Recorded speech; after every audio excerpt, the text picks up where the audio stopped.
Welcome to Supreme Court Opinions. In this episode, you'll hear the court's opinion in Arellano v. McDonough. In this case, the court considered this issue: can the one-year filing deadline for veterans to submit disability claims after they are discharged be extended under principles of equitable tolling? The case was decided on January 24, 2023. The court held that Section 5110b(1) is not subject to equitable tolling. Justice Barrett delivered the opinion for a unanimous court. The opinion is presented here in its entirety, but with citations omitted. If you appreciate this episode, please subscribe. Thank you. Justice Barrett delivered the opinion of the court. This case concerns the effective date of an award of disability compensation to a veteran of the United States military. The governing statute provides that the effective date of the award shall not be earlier than the day on which the Department of Veterans Affairs receives the veteran's application for benefits. But the statute specifies 16 exceptions, one of which is relevant here. If the VA receives the application within a year of the veteran's discharge, the effective date is the day after the veteran's discharge. We must decide whether this exception is subject to equitable tolling, a doctrine that would allow some applications filed outside the one-year period to qualify for the day after discharge effective date. We hold that the provision cannot be equitably tolled. The United States offers benefits to any veteran who suffers a service-connected disability. A veteran seeking these benefits must file a claim with the VA. A regional office of the VA then determines whether the veteran satisfies all legal prerequisites, including the requirement that military service caused or aggravated the disability. If the regional office grants the application, it assigns an effective date to the award, and payments begin the month after that date. If the effective date precedes the date on which the VA received the claim, the veteran receives retroactive benefits. Section 5110 dictates how this date is calculated. The default rule is that the effective date of an award shall be fixed in accordance with the facts found, but shall not be earlier than the date of receipt of application therefor. This rule applies unless specifically provided otherwise in this chapter. 16 exceptions in Section 5110 provide otherwise, including one specifying that the effective date of an award of disability compensation to a veteran shall be the day following the date of the veteran's discharge or release if application therefor is received within 1 year from such date of discharge or release. On its face, this exception allows up to 1 year of retroactive benefits. But if the VA can treat an application filed more than 1 year after discharge as if it had been filed within the statutory window, a veteran could potentially recover decades' worth of retroactive payments. Adolfo Arellano served in the Navy from 1977 until his honorable discharge in 1981. Approximately 30 years later, the VA received Arellano's application for disability compensation based on his psychiatric disorders. A VA regional office found that Arellano's disorders resulted from trauma that he suffered while serving on an aircraft carrier that collided with another ship. So the regional office granted Arellano benefits for his service-connected disabilities, schizoaffective disorder bipolar type with post-traumatic stress disorder. It assigned an effective date of June 3, 2011, the day that the VA received his claim. Arellano appealed the regional office's decision to the VA's Board of Veterans' Appeals. He acknowledged that he did not submit an application for benefits until June 2011. But he argued that the regional office should have equitably tolled Section 5110b(1)'s one-year timeline to make his award effective as of the day after his discharge from service in 1981 or, at the latest, January 1, 1982. In support of equitable tolling, Arellano alleged that he had been too ill to know that he could apply for service-connected disability benefits. The board denied Arellano's request for equitable tolling, and the Court of Appeals for Veterans Claims affirmed. The en banc Federal Circuit affirmed the judgment unanimously but divided equally on the supporting rationale. Half the court, adhering to circuit precedent, maintained that Section 5110b(1) is not subject to equitable tolling. The other half, rejecting circuit precedent, reasoned that Section 5110b(1) is subject to equitable tolling but that tolling was unwarranted on the facts of Arellano's case. We granted certiorari to resolve which side had the better interpretation of the statute. Equitable tolling effectively extends an otherwise discrete limitations period set by Congress. In practice, it pauses the running of, or tolls, a statute of limitations when a litigant has pursued his rights diligently but some extraordinary circumstance prevents him from bringing a timely action. The doctrine is a traditional feature of American jurisprudence and a background principle against which Congress drafts limitations periods. Consistent with this jurisprudential backdrop, we presume that federal statutes of limitations are subject to equitable tolling. The Irwin presumption, however, is just that, a presumption. It can be rebutted, and if equitable tolling is inconsistent with the statutory scheme, courts cannot stop the clock for even the most deserving plaintiff. The Secretary of Veterans Affairs advances two reasons why Section 5110b1 is not subject to equitable tolling. The first would head tolling off at the pass. He argues that Section 5110b1 is not a statute of limitations, so the presumption is wholly inapplicable. That it does so with reference to the time of filing, the Secretary says, does not convert it into a statute of limitations.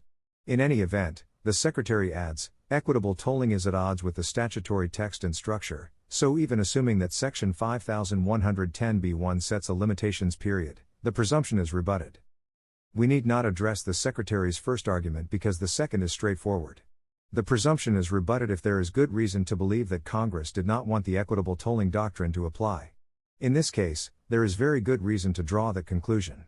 Section 5110 contains detailed instructions for when a veteran's claim for benefits may enjoy an effective date earlier than the one provided by the default rule. It would be inconsistent with this comprehensive scheme for an adjudicator to extend effective dates still further through the doctrine of equitable tolling. Start with the text. Section 5110b1 operates as a limited exception to Section 5110a1's default rule, which states that the effective date of an award shall be fixed in accordance with the facts found, but shall not be earlier than the date of receipt of application therefor. The default applies unless specifically provided otherwise in this chapter, a clause indicating that Congress enumerated an exhaustive list of exceptions, with each confined to its specific terms. According to the terms of the exception in Section 5110b1, the effective date of an award of disability compensation to a veteran shall be the day following the date of the veteran's discharge or release if application therefor is received within 1 year from such date of discharge or release. Equitably tolling this provision would depart from the terms that Congress specifically provided. The structure of Section 5110 reinforces Congress's choice to set effective dates solely as prescribed in the text. The statute sets out detailed instructions that explain when various types of benefits qualify for an effective date earlier than the default. There are 16 such exceptions, and equitable tolling is not on the list. Notably, these exceptions do not operate simply as time constraints, but also as substantive limitations on the amount of recovery due. We stated in Brockamp that an explicit listing of exceptions in a statute containing detail and describing not only procedural limitations, but also substantive limitations on the amount of recovery strongly indicated that Congress did not intend courts to read other unmentioned, open-ended, equitable exceptions into the statute that it wrote. So too here. If Congress wanted the VA to adjust a claimant's entitlement to retroactive benefits based on unmentioned equitable factors, it is difficult to see why it spelled out a long list of situations in which a claimant is entitled to adjustment, and instructed the VA to stick to the exceptions specifically provided.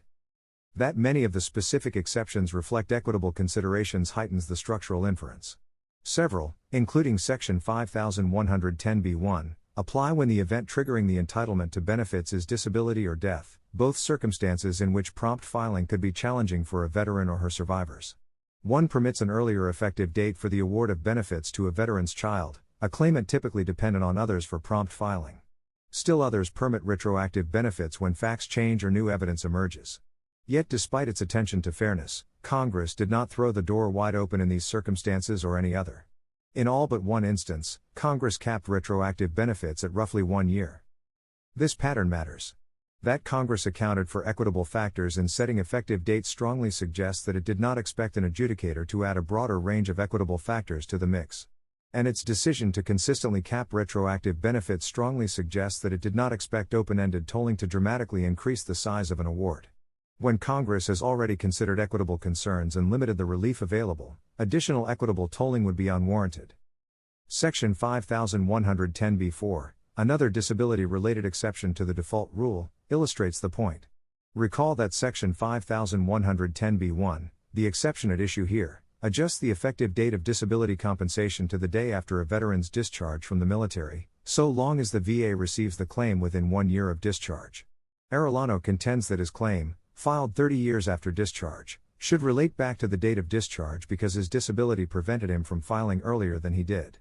But Section 5110b4, which applies to disability pensions rather than disability compensation, expressly accounts for this very concern. It makes pension benefits retroactive to the date of permanent and total disability if the disability prevented the veteran from applying for an award at the time of onset. The possibility that disability could cause delay was therefore on Congress's radar, Still, Congress did not explicitly account for it in Section 5110b1. Moreover, while Arellano posits an open-ended grace period for Section 5110b1, Section 5110b4a imposes a restrictive one. It applies only if the veteran applies for a retroactive award within 1 year of the date on which the veteran became permanently and totally disabled.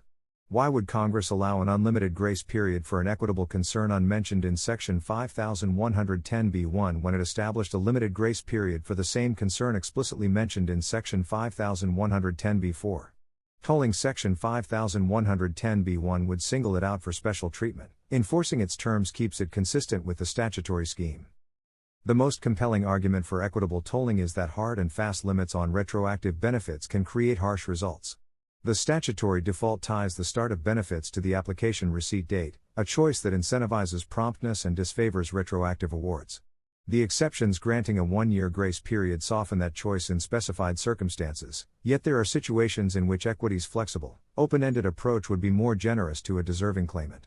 With this in mind, Congress could have designed a scheme that allowed adjudicators to maximize fairness in every case. But Congress has the power to choose between rules, which prioritize efficiency and predictability, and standards, which prioritize optimal results in individual cases. Congress opted for rules in this statutory scheme, and an equitable extension of Section 5110b1's 1-year grace period would disrupt that choice. Arellano contests all of this.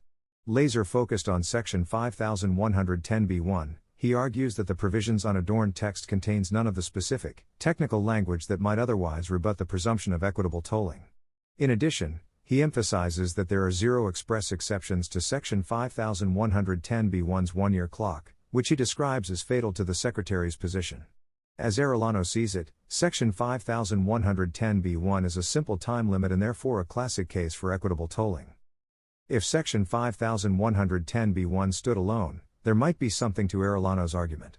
Again, assuming that Section 5110b1 is a limitations period to which the Irwin presumption applies, but Section 5110b1 cannot be understood independently of Section 5110a1, which makes the date of receipt the effective date unless specifically provided otherwise in this chapter. Arellano insists that the Secretary overreads unless by treating it as a signal that the enacted exceptions are exclusive. But the clause says more than unless it says that the default applies unless specifically provided otherwise. That is an instruction to attend to specifically enacted language to the exclusion of general, unenacted carve-outs. While Arellano claims to seek an equitable exception to a general rule, he actually seeks an equitable exception to a general rule. Structurally, that is a heavy lift. Moreover, Section 5110b1 is nestled within a list of 15 other exceptions to Section 5110a1's default rule, and, as we have already explained, the presence of this detailed, lengthy list raises the inference that the enumerated exceptions are exclusive. Arellano also resists the proposition that the express accounting for disability cause delay in Section 5110b4 hurts his case. On the contrary, he insists that it works in his favor. Citing Young v. United States, he maintains that an express tolling provision does not displace the presumption of tolling but rather demonstrates that a statute incorporates traditional equitable principles. According to Arellano, Congress's silence in Section 5110b1 merely shows that it wanted those traditional principles to apply at full strength. We disagree. Section 5110b4 does not help Arellano. For the reasons we have already explained, it illustrates why equitably tolling Section 5110b1 is incongruent with the statutory scheme. Young is an apposite.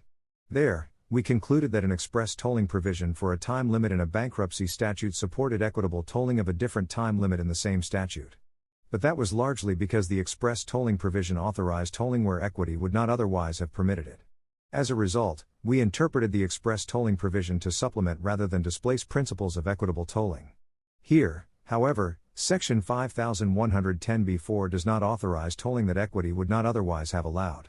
If anything, its conditional and narrow applicability limits tolling that might otherwise have occurred. Though Arellano makes a valiant effort to turn a negative into a positive, Section 5110b4 remains an obstacle to his interpretation. Finally, Arellano contends that the nature of the underlying subject matter veterans' benefits counsels in favor of tolling here. To support this proposition, he invokes Brockamp, which considered whether courts can equitably toll time limits for filing tax refund claims. After holding that the statute's text and structure rebutted the Irwin presumption, we observed that the nature of the underlying subject matter, tax collection, underscored the linguistic point. Tax law, after all, is not normally characterized by case-specific exceptions reflecting individualized equities. By contrast, Arellano argues, providing benefits to veterans is a context in which individualized equities are paramount. If the text and structure favored Arellano, the nature of the subject matter would garnish an already solid argument. But the nature of the subject matter cannot overcome text and structure that foreclose equitable tolling. Brockamp turned to the nature of the underlying subject matter only to underscore the linguistic point. Arellano, however, lacks the linguistic point. This is not a case in which competing interpretations are equally plausible, it is one in which Congress's choice is evident. We hold that Section 5110b1 is not subject to equitable tolling and affirm the judgment of the Court of Appeals. It is so ordered. Thanks for listening. This podcast is not affiliated with the United States Supreme Court or its staff in any way. If you would like to support my efforts to make Supreme Court opinions available to the public, please go to the podcast's website. It's at anchor.fm/SCOTUS-opinions/support. Again, the website address is anchor.fm/SCOTUS-opinions/support. There you can also see other episodes and send a message to me, the podcast's creator. Thank you.